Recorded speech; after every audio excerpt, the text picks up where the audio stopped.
नमस्कार.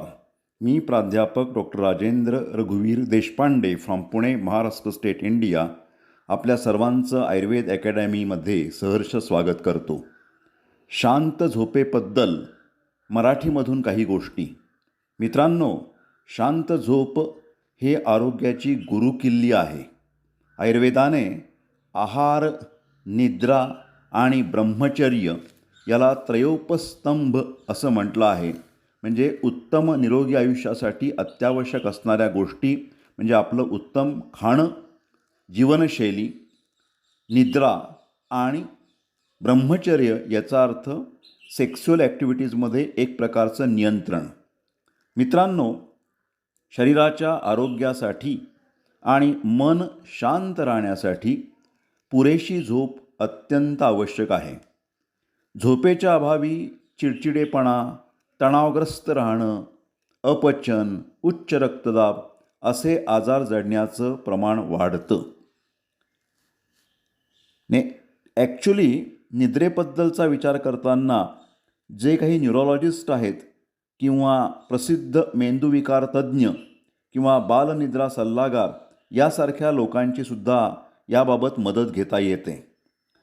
एका प्रसिद्ध मेंदूविकार तज्ज्ञ डॉक्टर सुजित जगताप असं म्हणतात की त्यांनी जेव्हा मेंदूचा अभ्यास करणं चालू केलं तेव्हा त्यांच्या असं लक्षात आलं की मेंदू आणि झोप यांचा थेट संबंध आहे.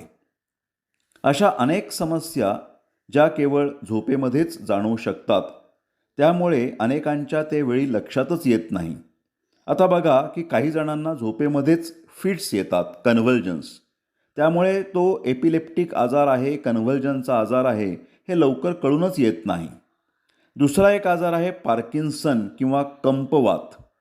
यामधल्या रुग्णांनासुद्धा झोपेमध्ये काही ना काहीतरी भास होणं, हालचाली होणं, झोपेमध्ये चालणं अशा समस्या पार्किन्सन कंपवाताच्या रुग्णांना जाणवू शकतात. नार्कोलेप्सी काय शब्द आहे? नार्कोलेप्सी म्हणजे बसल्या बसल्याच झोपणं किंवा कोणतीही क्रिया करताना एकदम डुलकी लागणं. खरं तर हा देखील एक आजारच आहे असं डॉक्टर सुजित जगतापांचं म्हणणं आहे. हे सर्व आजार आपल्या आजूबाजूला अनेकांना असतात, मात्र त्याबाबत जागृती नसते. त्याच्यामुळेच डॉक्टर सुजित जगताप यांनी याविषयीचा अधिक अभ्यास केला.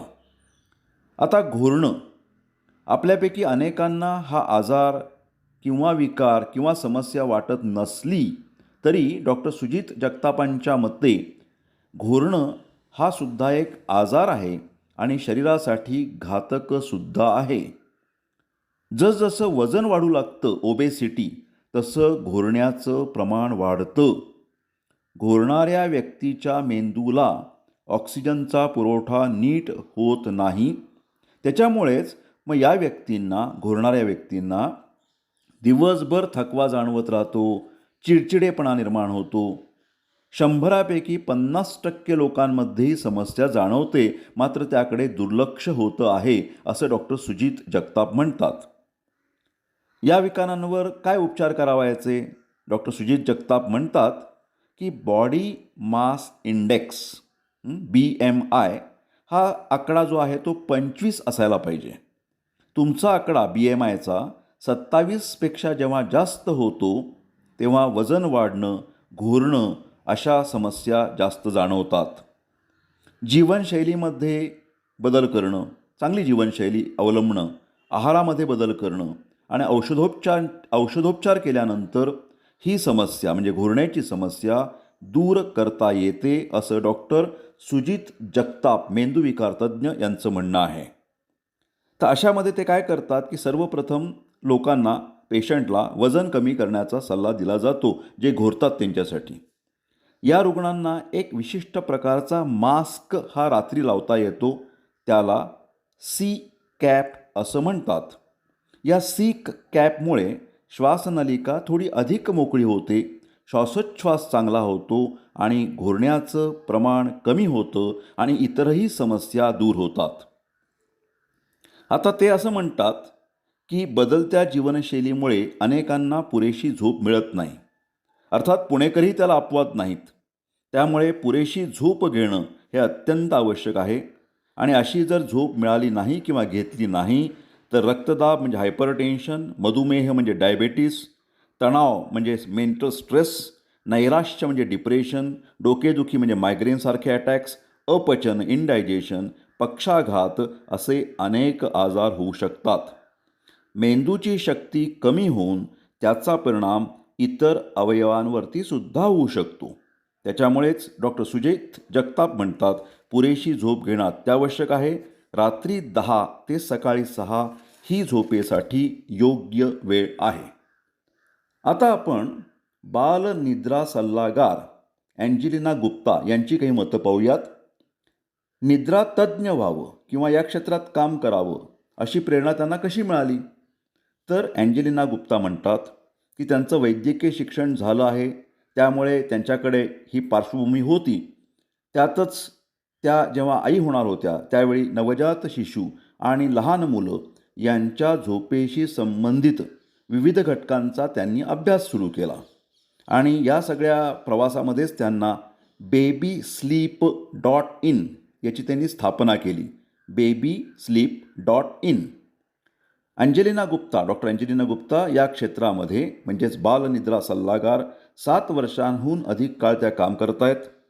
साधारणतः 0 ते 14 या वयोगटातील मुलांसाठी प्रामुख्याने ते काम चाललेलं आहे.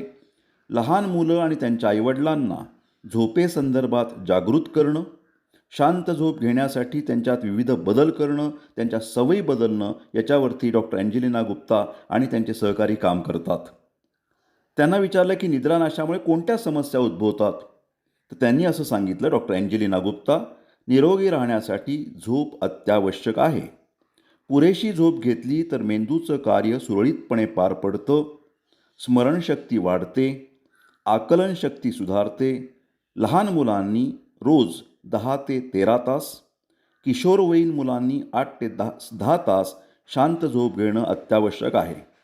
झोप नीट झाली तर रोगप्रतिकार शक्ती इम्युनिटी वाढते. निद्रानाशामुळे एकाग्रता न होणं, नैराश्य, चिडचिड, पोटाचे विकार अशा समस्या जाणवतात. त्याचा परिणाम पालकांच्या झोपेवरही होतो आणि संपूर्ण कुटुंबाचं आरोग्य बिघडतं.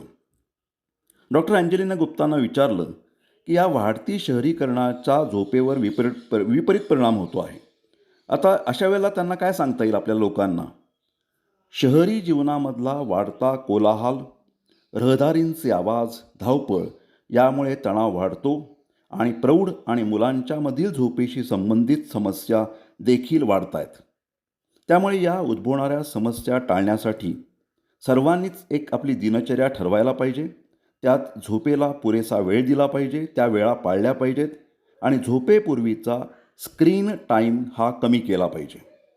बालनिद्रा सल्लागार म्हणून डॉक्टर अँजेलिना गुप्ता यांना काम करताना खूप अनुभव आले.